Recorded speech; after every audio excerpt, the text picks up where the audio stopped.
think my neighbors think I'm a little crazy. You think?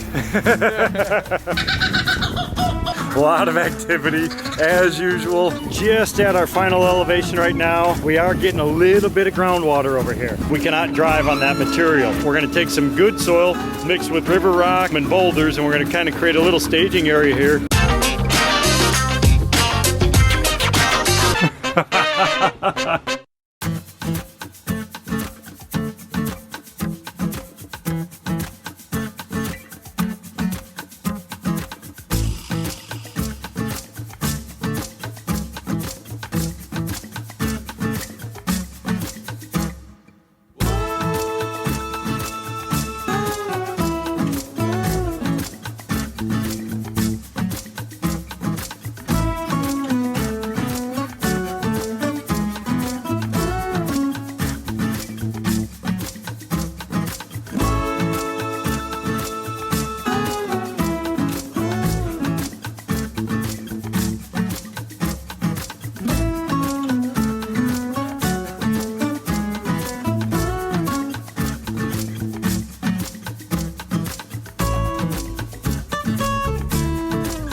Hey, what's up everybody? The Pond Professor here. We just pulled up over at Blake's Exotic Ranch. First time we're seeing the pond that we built last year, and I could already tell from here, looks pretty awesome. Boy, they've done a bunch of work in here. They brought in a bunch of vegetation. Oh, they just had tons and tons of rain. Water looks a little bit murky, but it's been like a monsoon over here. All right, so how's this automatic doser been working, buddy? It's been working great, but I need a new bag. So when you don't put a bag, you can actually tell a difference, can't you? Yeah. So Ed, this is a product that we developed a couple years ago. It is. This is maintained for ponds. This has basically everything that you need to create a healthy environment. The automatic dosing system is going to bring in small dosages constantly, so it's constantly feeding through the system to make sure that you have the proper water quality for all your fish, the beneficial bacteria, the enzymes, things to get rid of heavy metals. It has water conditioners, everything that you need basically to maintain a pond. Take the old one off, put the new one on, tighten that up, drop it in place, and you are good to go. You have to make sure that the dosage is set properly, so I'm going to do that real quick. It's like an IV for your pond. Yep. Let's see your new barn, buddy. I haven't been in there, but let's go see it. Well, it is called Blake's Exotic Animal Ranch for a reason. Oh yeah. I mean, they're pretty fast though, aren't they? Oh yeah. They run like 40 miles per hour. They're still babies. And how big full grown? 6 to 7 foot. Unreal. Yeah. So emus. Yeah, emus. They're just normally black. These guys are white ones. Oh, okay. So nice. All insulated. The floor looks great. Iridescent sharks, albino arowanas, peacock bass, aeroplyma. So these are baby ones raising up in here. And this is just a temporary pond until they get bigger. And then the reason why I don't have blue on this part over here is because that's gonna be one giant pond one day. All right, and so we will put a wetland filter on there for you. Yeah, most likely. Yeah, that's what we're gonna have to do. February next year, good? If I make it by then. There's gonna be a big thing. I calculated it. It says 25,000 gallons. Out here is all gonna be screened in and meshed in, and it's gonna be from raising up more species of different turtles and tortoises. Come on, you guys. Come on. There you go. Stay. They're African crown crane. How big do they get? About the same size as the emus right now. Okay. That's what those turn out to be. Holy cow, that's They're just very gorgeous. baby right now. You can see the little poops coming up on their heads. Yeah. We are checking out the pond that we built literally 12 months ago. It's always great to see what's happening, so give us a little bit of a tour. I mean, it is absolutely crystal clear. It hasn't changed at all. The wetland filter is absolutely amazing. And we're even with ducks in it. I know. Oh yeah, ducks. The Look at capybaras that. have been in as well, and tons of fish. Willie goes in there, swims, and drink from it. Who, the pig? Oh yeah. When you can have a pond with this clear water that has pigs swimming in it, capybaras, messy, you and know, ducks. big rodent, and ducks, that's pretty impressive. Wetland filter. The wetland filter, this is responsible for the detoxification of all the water. This is over 4 feet deep. We have our snorkel centipede down on the bottom. You can see the lid way back over on that side. We have a layer of aqua blocks in there. So what I want to do actually when we come back later on the next month, I want to actually drain this thing down. I want to check it to make sure it's never been cleaned. It's never, I never touched it. So we have the aqua blocks on the bottom, which is the sedimentation chamber. On top of that, we have all the different layers of rock and gravel, which is providing a home for all the microorganisms, which is delivering the water quality. When it's done properly, it's simple, it's effective, and it works. We got the jets down in here. Yep. And then we also did all those pipes and things like that. Correct. There's a large Wales catfish that's on the bottom in here. Oh, no He way. loves the piping. Because the piping we originally put in for the Asian short-haired otters. Correct. But now you're loving this so much for all the animals.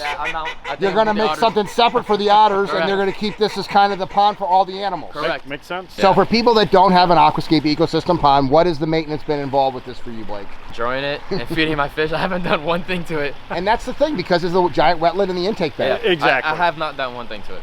Nothing at all. And how many turtles live in here? 30 different types of turtles. So this needs a wetland too. So we're trying to get a specific flow rate going through it to allow sediments to build up on the bottom, cleaning out once a year. Yeah. So you have that, and then it spreads the water out nice and evenly, and then we have different layers of gravel media, which is going to create the habitat for all the different microorganisms. And then all the plants. And then you load it up with plants. So let me ask you a question. Yes. What do you think will be done first, the indoor tank or this? Like, what's more important to you for a wetland? The indoor tank, I need to wait for the fish to get bigger. Yeah. So that won't happen for at least a year. So why don't we do this then, Ed? Why don't we come back in February? We'll put a wetland in here to filter this out, and then when you get the other one in, we'll come back and do the one for the other one.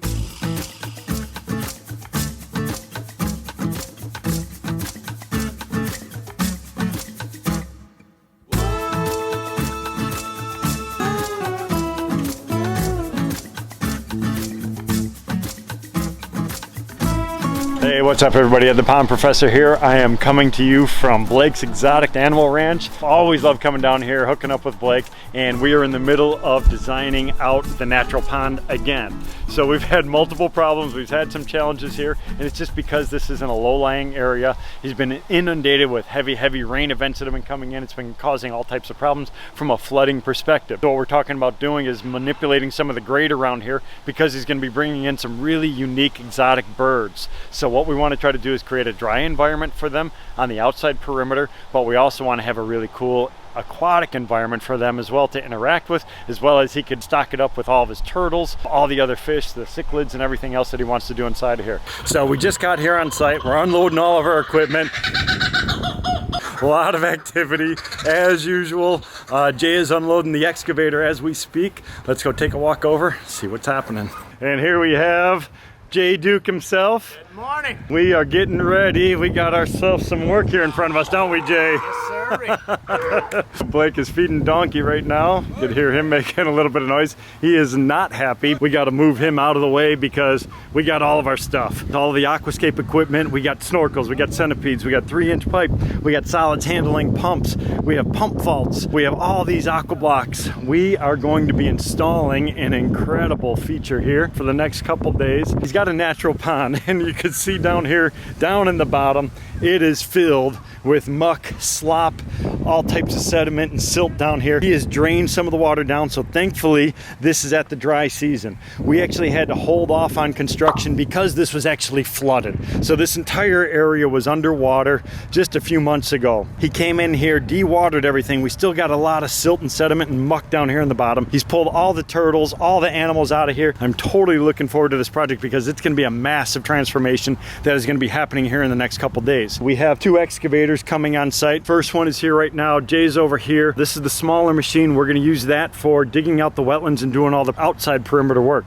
The larger machine is going to come into the bottom to pull the rest of the silt and sediment out of here. What we're going to do on top of this is we're going to come in with our heavy-duty geotextile fabric to cover all this stuff up. We're going to put a filter system on this pond. If we were to leave just a natural bottom pond with this silty sediments, as soon as he put his turtles, all the bottom feeding fish, all the different animals inside here, they're going to constantly be stirring that stuff up. All that material is going to stay suspended. It's going to go to our wetland filter and it's going to clog it up. We want to seal this material off. I can't put a rubber liner in this situation because the groundwater is so high. It would be a nightmare. It would be floating all the time. That you'd have so much hydrostatic pressure below the liner, it would cause problems. So what we're going to do is put in that geotextile fabric that's going to allow water to pass through the membrane, but it's going to keep the sediment and silt down. So that way when his fish and turtles and things are digging and rooting around down in the bottom, they're not going to be actually disturbing the subsoil. On top of that, we're going to come in with a river rock and we're going to do some boulders around the perimeter, and then we're also going to bring in some logs and things like that to create some really cool habitats. We're going to put a intake bay in over here. This is going to be where our pumps are located. Wetland filter over here, so we're going to be recirculating all this water, create a beautiful little waterfall coming down, and this entire feature is going to be completely, and when I say completely transformed, I mean completely transformed. So why don't we get started? We're going to bring Jay in, we're going to lay everything out, we're going to grade everything, and there's Blake over here. So stay tuned. We're gonna get things going. Let's do it.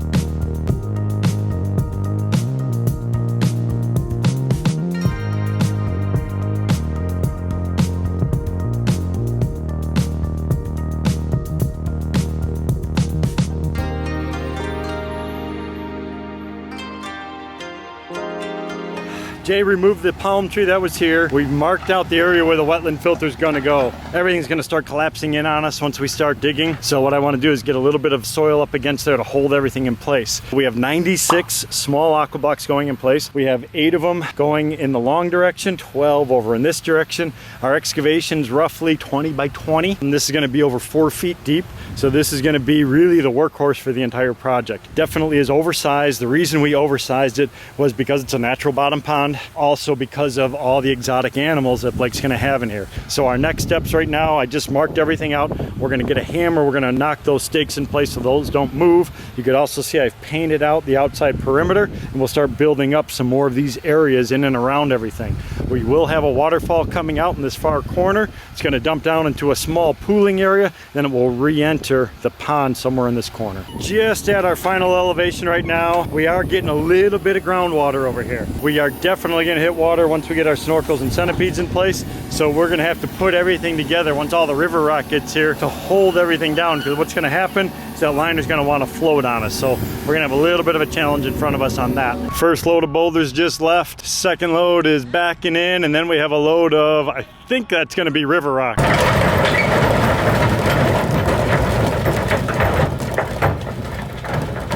think my neighbors think I'm a little crazy. You think? All right, so we are shifting stuff around a little bit right now. The main excavation is done for the wetland. We want to get some of this muck out of the bottom. So Blake has been busy cleaning out mud and slop out of here. We want to try to get this excavator down in the bottom so he could reach and try to get some more of that slop out of there. We cannot drive on that material. We're going to take some good soil mixed with river rock and boulders, and we're going to kind of create a little staging area here. We're going to pick up the big machine, stage it down on the bottom, and then try to work our way across. I have done this multiple times. It does work very, very effectively, but we have to do it in the proper fashion in order for it to work. So it looks slow, but we are making progress. I would love to have been a little bit further at this point today. About an hour and a half left of daylight. Love to get as much of that muck out of here as possible. This is what's gonna happen overnight. This will start to fill back up with groundwater. So I wanna get that crushed stone on top of everything to anchor it in position.